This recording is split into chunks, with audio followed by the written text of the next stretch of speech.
What's up, guys? Squirtle here, back with more Pokemon LeafGreen. In the last episode, we had a very interesting experience. I'm not going to go into that. Anyways, in this episode, we're just going to continue on fighting all these trainers here on this route, heading off into our, well, I don't know, Pokemon. It's not really, I mean, okay, they're dungeons, but okay, well, I guess I'm just going to call it a dungeon. So it's going to be our first dungeon in the game, and I'm going to hope that I don't have to heal at all on the way here this time, like I did 4 times in the last video because I was distracted by a certain somebody. It was still fun, though. But anyways, let's just hurry through here. Another bug catcher. Yeah. I'm trying to remember, when is the next Pokemon we are going to be catching? Oh, I forget.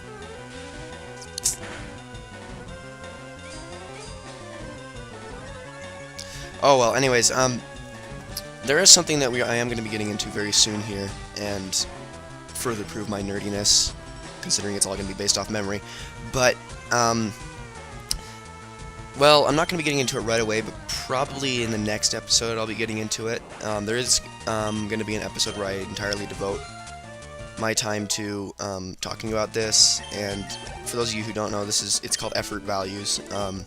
Also known as EVs, for those who know who are competitive battlers. They know exactly what I'm talking about, and I am going to go get into that because effort values are something that I consider when I am playing, even through single player.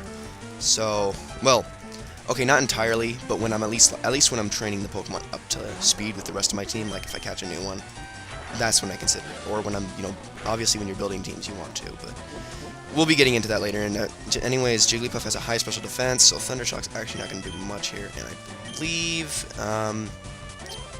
this Jigglypuff, because it is the first one we've encountered, has Attract. I'm not entirely sure.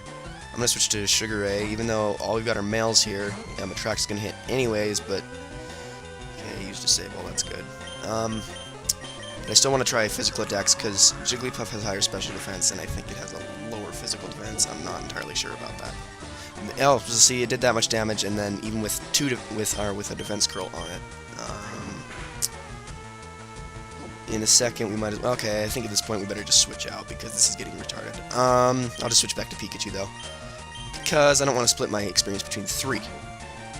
But anyways,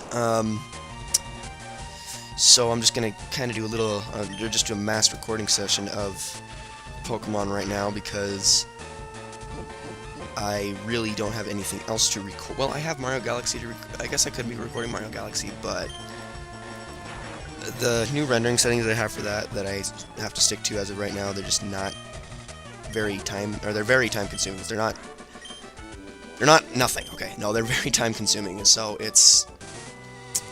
I really can't be doing that right now. Anyways, let's just continue on ahead. And that is not a trainer right there. Did I explain the new Pokemon's route? One of the new Pokemon you can catch in this route. Alright, sorry about that. Anyways, so continuing on up here, I don't think there are any new Pokemon in this route. I think it's just Spearow, Mankey. Oh yeah, we can catch Jigglypuff in this route.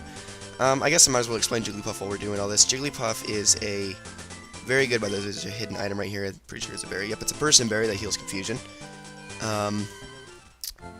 But anyways, Jigglypuff is a fairly good normal type, I guess. It's very defensive, is what it is. We all know it from the anime. I really am not a fan of Jigglypuff all that much. It has a lot of HP when it evolves into Wigglytuff via a Moonstone, and we'll be getting into what Moonstones are, or all evolutionary stones are, very soon, probably in this episode.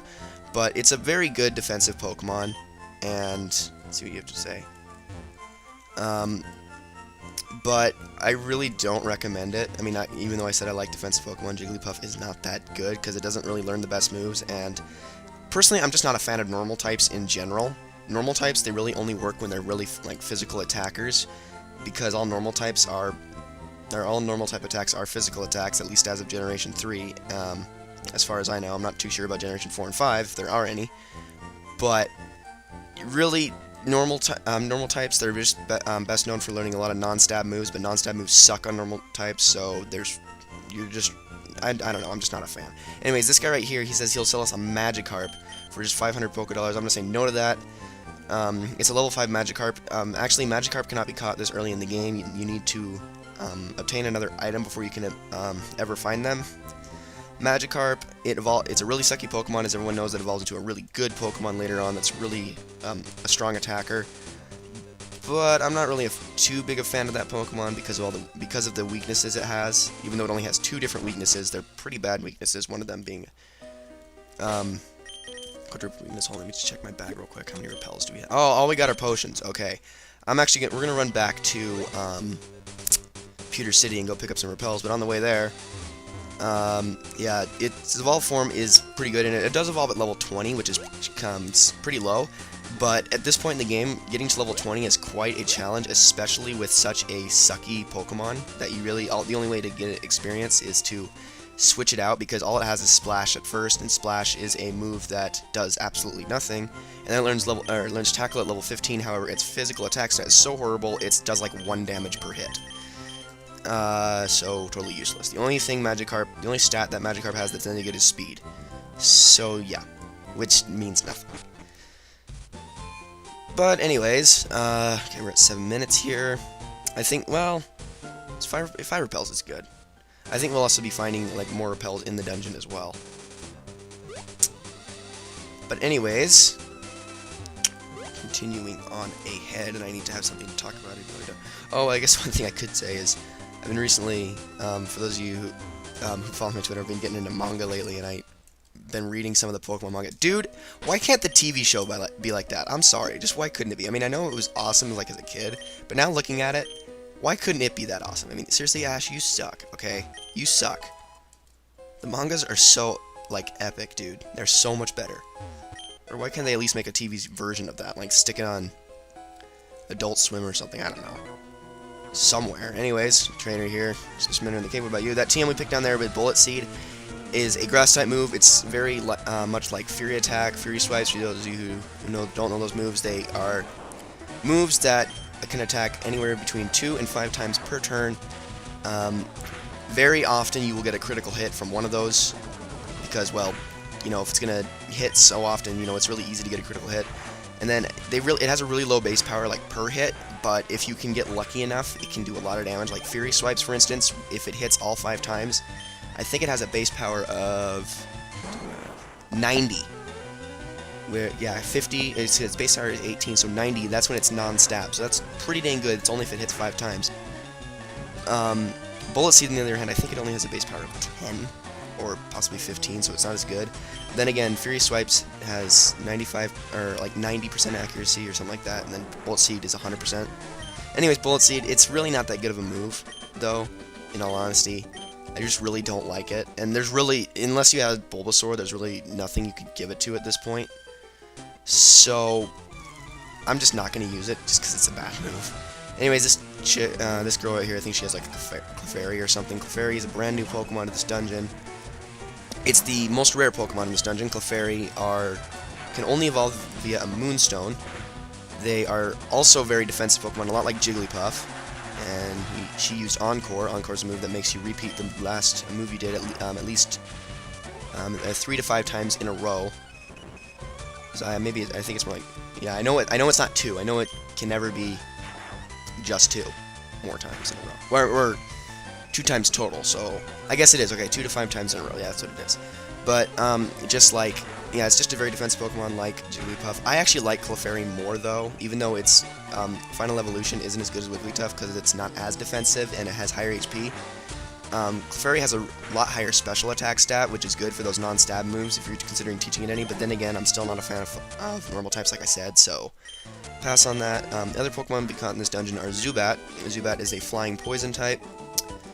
Very common in here. They're very fast Pokemon. They evolve into Golbat around like in the 30s or something in level, and then into Crobat via Happiness, which we'll get into later. Crobat's a really fast Pokemon, which is good, and it's actually a pretty decent poison type, but because it's a poison flying type, its type really just sucks, so it gets owned by a lot of things, which is why I don't like it. Plus, as a Zubat, it learns terrible moves, and why did I switch to Bassaran already? Okay, let's see how much that does. As long as it doesn't paralyze. And then the other Pokemon that can be caught in here is Geodude. Geodude, we saw Brock had one of those, and crap, it didn't do half damage. I don't think I'm gonna survive this. Nope. Bassaran's probably gonna go down to this, but... Oh! I guess not. Okay, then. I am happy with that. He's gonna use a Voltorb next. I am gonna switch out. We don't really have anything good against electric types. It's good. Well, because we don't really encounter any yet. This is like one of the few that we'll encounter this early on in the game. I'm not sure if Voltorb has any electric moves at all at this point. But it does have this ability Static, which Pikachu has, where, you know, physical attack can sometimes paralyze. But I think it has Sonic Boom, so I'm going to switch to... I'm going to go with Quick Attacks. Stab Quick Attack from Pidgey here. From Sugar Ray. Anyways, Geodude, we saw... anyways, back to the Pokemon Geodude. It's a Rock Ground type. It is a okay Rock Ground type if you're willing to... or if you're able to find a friend to trade it with once it evolves, so that it can reach its final evolution, Golem. But it is... it's got double weaknesses to grass and water. It's also weak to ice, ground, fighting, steel, and I think that's it. Then again, almost every other type it's actually resistant to. So, but at the same time, it's just not very good. I mean, it's really just best for bringing into a fight and exploding, like, because it can learn Self-Destruct and Explosion, which are two moves that the Pokemon kills itself while dealing out like massive damage. I mean, that's really all they're good for. They're just not... I just don't recommend them at all. I mean, there's way better rock types later on, because Rock Ground is just a terrible combination. Alright. Caterpie, yeah! Okay, I think Thundershock, and I think after this fight I'm gonna end it here. The next episode, I'm really just not... I'm really gonna just go out on the whole thing with effort values, and the episode after that, I'm really not gonna worry about the time limit as much. I'm just gonna get this dungeon over with. I don't really care how long it takes. I may even have to edit out stuff. Oh my, editing work. I really don't care. But, you know, I just want to try to make it, you know, I just don't want to make the editing work to take up any time over Okami when that restarts. And for those of you who don't know, Okami does restart on the 4th of February, so be looking forward to that. It's not going to be near as... I mean, it's going to be intricate, like super intricate, but there's not going to be permanent sidebars or any of that. It's only going to have 2 options to it, so it's going to be a little different. Or not so overwhelming, I guess. And before we leave, pick this up right here. This is an escape rope. Use an escape rope and you automatically leave the dungeon. And this item we picked up down here was a rare candy. The escape rope, it doesn't just make you leave the dungeon, it also takes you back, or like takes you to the entrance of the dungeon. And yeah, what the heck, I'll just go buy more repels off screen. But rare candy, that thing we picked up, it automatically makes levels up your Pokemon 1 level. However, the Pokemon does not gain any effort values from it, so it's actually... Why did I walk back in? Overly sensitive controls. Yeah, your Pokemon does not gain any effort values from it, so it's not near as much of a gain as if you were to just train it. So, but again, we'll be getting more into that in the next episode, possibly if I'm not too lazy to pass up on that episode and just save it for some other time when I'm not very lazy. Anyways, with that, I'm going to end this episode. This is LP Squirtle King. If you like my videos, please subscribe. Follow me on Twitter, like my Facebook page, links in the description below. I will see you guys next time for more Pokemon Leaf Green.